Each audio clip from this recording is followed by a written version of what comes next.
திருப்பரங்குன்றம் சட்டமன்ற தொகுதியில் அதிமுக வேட்பாளராக மீண்டும் களம் காணும் வி ராஜன் செல்லப்பாவின் நீண்ட அரசியல் பயணம் கவனம் பெறுகிறது. முருகப்பெருமானின் அறுபடை வீடுகளில் முதலாவது தளமாக விளங்கும் திருப்பரங்குன்றம் முருகன் கோவில் அமைந்துள்ள இந்த தொகுதியில் பல சதாப்தங்களாக அரசியலில் தடம் பதித்தவர் ராஜன் செல்லப்பா.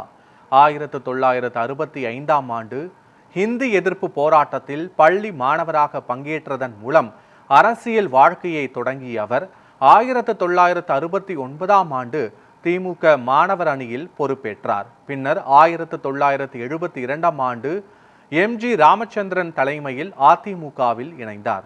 அதனைத் தொடர்ந்து மாணவர் அணி செயலாளர், மாவட்ட பொறுப்புகள் உள்ளிட்ட பல்வேறு நிலைகளில் பணியாற்றிய அவர் 1980ஆம் ஆண்டு திண்டுக்கல் பாராளுமன்ற தொகுதியில் போட்டியிட்டார்.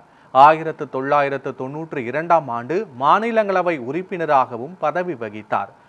2011ஆம் ஆண்டு மதுரை மாநகராட்சியின் மேயராக தேர்ந்தெடுக்கப்பட்ட அவர் 2016ஆம் ஆண்டு மதுரை வடக்கு தொகுதி சட்டமன்ற உறுப்பினராகவும் 2021ஆம் ஆண்டு திருப்பரங்குன்றம் தொகுதி சட்டமன்ற உறுப்பினராகவும் வெற்றி பெற்றார்.